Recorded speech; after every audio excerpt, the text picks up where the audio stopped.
प्रभु जब अपनी शक्तियों का प्रकाश करते तो लगता है कोई त्रिभुवन में जिसकी रक्षा नहीं कर सकता, उसकी रक्षा के लिए मां भवानी दुर्गा अपना भयानक रूप धारण करके महिषासुर आदि दैत्यों का मर्दन करती है। प्रभु है उस रूप में, दूसरा नहीं है। उनकी सामर्थ्य कितनी है? दुर्गा कोटि अमित अरिमर्दन। हरि की सामर्थ्य कैसी? अमित दुर्गाओं जैसी। 1 करोड़ अरब नहीं, अमित दुर्गाओं जैसी दुष्टों का मर्दन करने की सामर्थ्य। अमित था नहीं कि कितनी सामर्थ्य है। एक दुर्गा रूप में जब हरि प्रकाशित होते हैं तो त्रिभुवन में कोई सामने खड़ा होने वाला नहीं होता। मां भवानी जिस समय अपने स्वरूप में आती, किसी की ताकत नहीं है। ये शुंभ निशुंभ इतने बलवान दैत्य थे, त्रिभुवन में कोई इनका बाल बांका भी नहीं कर सकता था। स्मरण किया समस्त देवताओं ने तो भगवान से ही शक्ति का प्रादुर्भाव हुआ। इतना सुंदर रूप मां भगवती का। शुंभ निशुंभ के पार्षद घूमते रहते थे, उन्होंने देखा, जाके बताया कि आपके महल में जितनी सुंदरियां उसकी दासी बनने योग्य भी नहीं है, ऐसी सुंदरी का हमने दर्शन किया। बोले मेरा जाके परिचय बताओ। बोले ऐसा नहीं लगता कि आपके परिचय बताने से केवल आ जाएंगे। तो उनका अगर ऐसा नहीं तो केश कर्षण निर्धूता गौरवा मां गरिष्यति, उसके गौरव को धूल में मिलाते हुए बाल पकड़कर घसीट कर हमारे पास लाओ। मार्कंडेयपुरा उनके पार्षद गए और बताया हमारे मालिक शुंभ निशुंभ है, उनका आदेश है कि आप महल में चलो और आदर सहित, अगर आप ऐसा ना करते हैं तो मैं आपका निरादर करते हुए बाल पकड़कर घसीटते हुए ले जाऊंगा। देवी जी ने मुस्कुरा दिया और कहा अपने मालिक से कह दो जाकर के कि हम उसी की आज्ञा पालन करती है जो हम पर युद्ध में विजय प्राप्त कर ले। वो जाके बोले हाँ वो तो मत वाले, त्रिभुवन में कोई जोड़ ही नहीं था। आए और उद्दंडता पूर्वक वचन बोलने लगे। माता जी ने कहा तब तक बोल ले जब तक मैं मधु का पान कर रही हूं, बस ये पान करते ही तेरी जीवन लीला समाप्त हो जाएगी। ऐसा ही हुआ। जो ही पान करके सिंह पर सवार होकर गर्जना की, सारा का सारा अहंकार धूल दूसरी तो काट के फेंक दिया। ऐसी अनंत अमित दुर्गाओं जैसी सामर्थ्य हमारे प्रभु श्री हरि में, अमित दुर्गाओं जैसी, क्योंकि अनंत शक्तियों के स्वामी हैं। उनकी लीला में क्यों में हो? अरे वो जब करुणा करते हैं, अपनी महिमा से उतरते हैं, तो भक्त जब ऐसे कर देता है तो डरप जाते हैं। माधवदास बाबा ने कहा नहीं चलना तुम्हें ब्रज में, हम तुम्हारी कहां तक सेवा देखेंगे, तुम्हें बाल भोग राजभोग। बाबा जी हैं, कभी मिला कभी यहीं रहो। वो बाबा आपके बिना नहीं रह सकते। दोबारा बोल नहीं पाए जगन्नाथ।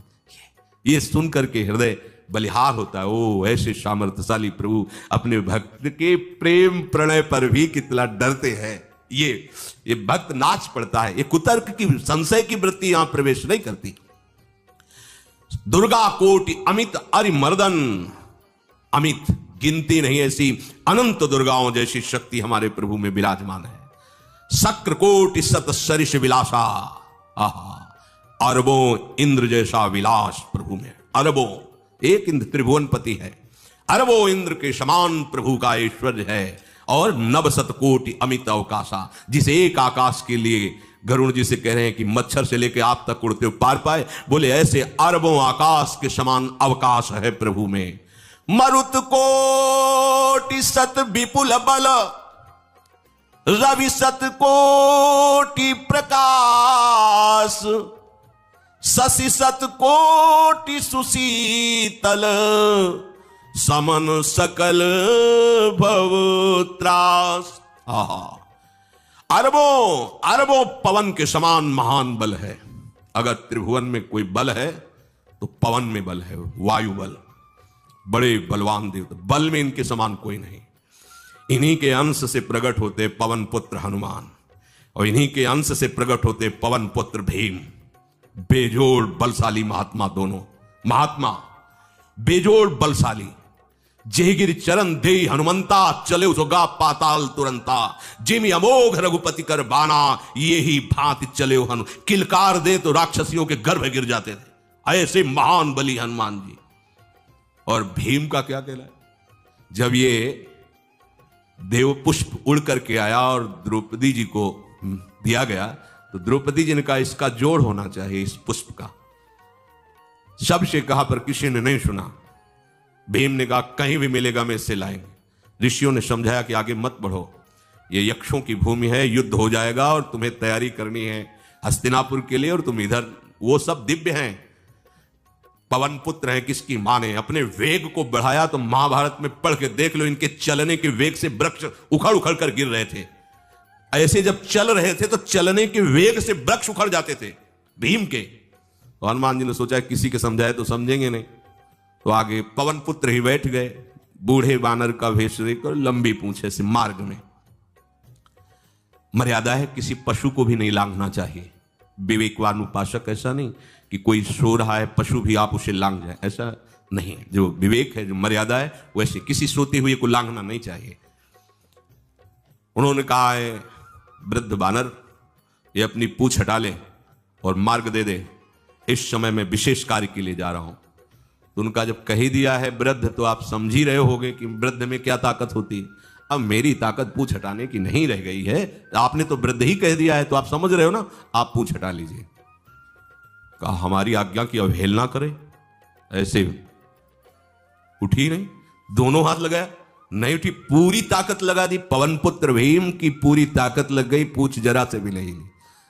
हाथ जोड़ के खड़े बोले हम समझ गए हमारे बड़े भ्राता आप हनुमान जी हैं, क्योंकि ऐसा कोई बानर सृष्टि में पैदा नहीं हुआ कि मैं उसकी पूंछ ला हिला सकूं, मैं समझ गया। तो मुस्कुराए और बैठ के बोले हमारी आज्ञा मानो, इस मार्ग में मत जाओ, ये देव मार्ग है, ऐसे ऐसे सिद्ध है कि आपका अपराध बन जाएगा, आप शाप से युक्त हो जाएंगे, इसलिए मैं आपको मना।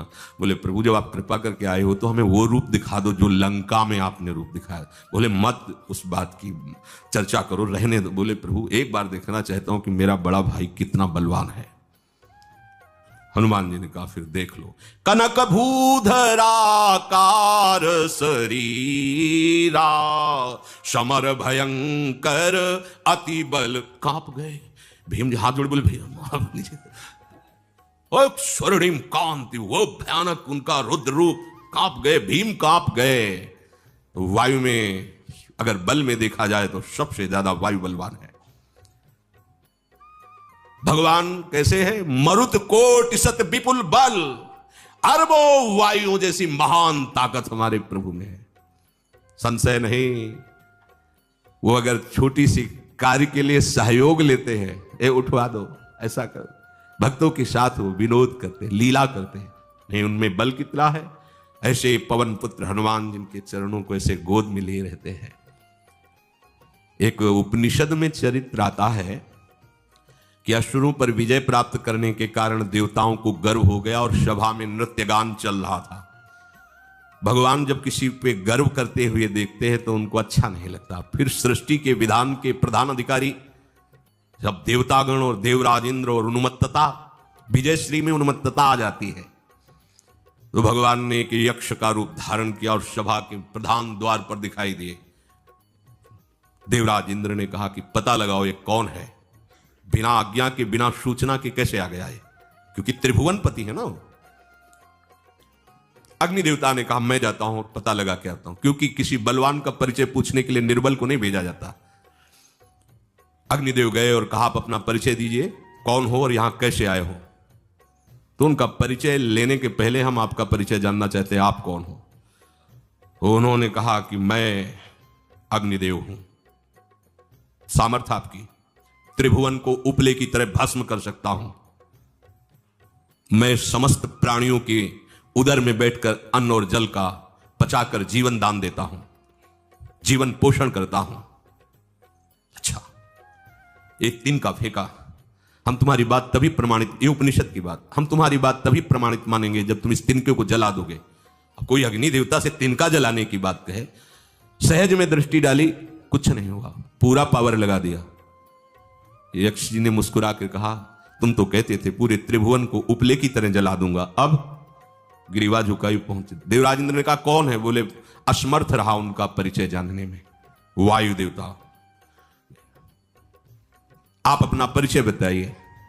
आप अपना परिचय जो आए हो तो हमें पहले बताओ, तब हम अपना परिचय दें। तो उनका मैं महान देव वायु हूं, बल आपका, संपूर्ण जीवों का जीवन हूं। अगर मैं रुक जाऊं तो एक भी क्षण सृष्टि टिक नहीं सकती, क्योंकि सब वायु से जीवित है, और मैं पूरे ब्रह्मांडों को तिनके से उड़ा सकता हूं। ये तिनका है, उड़ाओ। पूरी ताकत लगा दी वायु देवता ने, तिनका नहीं उड़ा। ग्रीवा झुकाई, वापस चले गए। अब देवराज इंद्र उठे, जे ही नजदीक पहुंचे यक्ष अंतर्धान हो गए। और देखा साक्षात ब्रह्म विद्या दूर से मूर्तिमान ब्रह्म, और डांट लगाई कि तुम उनसे संभाषण करने योग्य भी नहीं हो, क्योंकि तुम सबसे बड़े सिंहासन पर बैठे हो और अहंकार करते हो। तुम्हारे देवता सब सामर्थ्यहीन है, एक तिनका भी अग्नि नहीं जला सका, एक तिनका भी वायु नहीं उड़ा सका। अरे जिनकी शक्ति से शक्तिमान वो भगवान स्वयं आए हुए थे, कांप गए थे। अहंकार मत करो, जाओ, भगवान के बल से तुम विजयी हुए, देवताओं के बल से नहीं। देवताओं में जो शक्ति है वो उन्हीं के अंश से आई हुई है। अरबों वायु के समान महान बलशाली हमारे श्री हरि, अरबों सूर्यों के समान उनका प्रकाश, अरबों सूर्यों के समान प्रकाश, अरबों चंद्रमाओं के समान सुशीतलता, समस्त भयों और दुखों का नाश करने वाले प्रभु श्री हरि। काल कोटि सत सरिसती, दुस्तर दुर्ग दुरंत, धूम के तु सत कोटिशम, दुराधरस भगवंत। अरबों कालों की सामर्थ्य, अरब नहीं अरबों कालों की सामर्थ्य भगवान एक काल अनंत ब्रह्मांडों में तांडव मचाए रखा है। अरबों काल अमित बलशाली, अत्यंत दुस्तर दुर्गम दुरांत, कौन? प्रभु श्री हरि। अरबों धूमकेतुओं के समान अत्यंत प्रबल सामर्थ्यशाली प्रभु, अगाध सत कोटि पताला, शमन कोटि सत सरिष कराला, तीरथ अमित कोटि सम पावन, नाम अखिल अघ पूग नशावन। कितने अथाह हैं प्रभु, बोले अरबों पाताल से भी बढ़कर, अरबों पाताल से भी बढ़कर गहरे हैं, कोई था नहीं पा सकता। कितने भयानक हैं, अरबों यमराजों से भी ज्यादा भयानक प्रभु श्री हरि हैं। अनंत कोटि तीर्थों को भी पावन करने वाले परम पवित्र जिनके श्री चरण है वो तीर्थपाद श्री हरि हैं। अनंत तीर्थों की उनका नाम ही संपूर्ण विश्व के पाप समूहों का नाश करने में समर्थ है। हिमगिरि कोटि अचल रघुवीरा, सिंधु कोटि सत समगंभीरा, कामधेनु सम कोटि। आहा, देखो अब किसके सामने तुम्हें हाथ पसारने की जरूरत है? समझो, अगर अपने प्रभु को जान जाओगे, समझ जाओगे, तो फिर कहीं इधर उधर झांकने की जरूरत नहीं, किसी के सहयोग की जरूरत नहीं। कैसे प्रभु? ऐसे वो स्थिर हैं कि जैसे तूफान चल रहा और हिमालय का आश्रय ले लो तो डरने की जरूरत नहीं, कोई भी तूफान हिमालय को उखाड़ नहीं सकता। ऐसे ही कह रहे हैं अरबों हिमालयों जैसी स्थिरता प्रभु श्री हरि में है। आहा, अरबों समुद्रों के समान गंभीर है। कामधेनु सत कोटि समाना, सकल काम दायक भगवाना, सारद कोटि अमित चतुराई, विधि सत कोटि सृष्टि निपुनाई, विष्णु कोटि सम पालन करता, रुद्र कोटि सत सम संघरता। अरबों कामधेनुओं के समान प्रभु श्री हरि हैं। एक कामधेनु मिल जाए तो निहाल हो जाए है। हमारे श्री हरि कैसे? अरबों कामधेनुओं के समान है। इच्छित कामनाओं की पूर्ति कर दे उसे कामधेनु कहते हैं।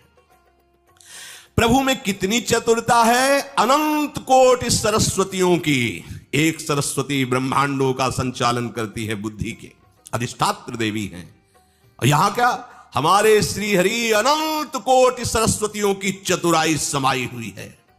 अरबों ब्रह्माओं के समान सृष्टि रचने में समर्थ। एक ब्रह्मा प्रकट कर दिया, एक वैभव प्रकट हो गया। अरबों ब्रह्माओं जैसी सामर्थ सृष्टि रचना की प्रभु में है।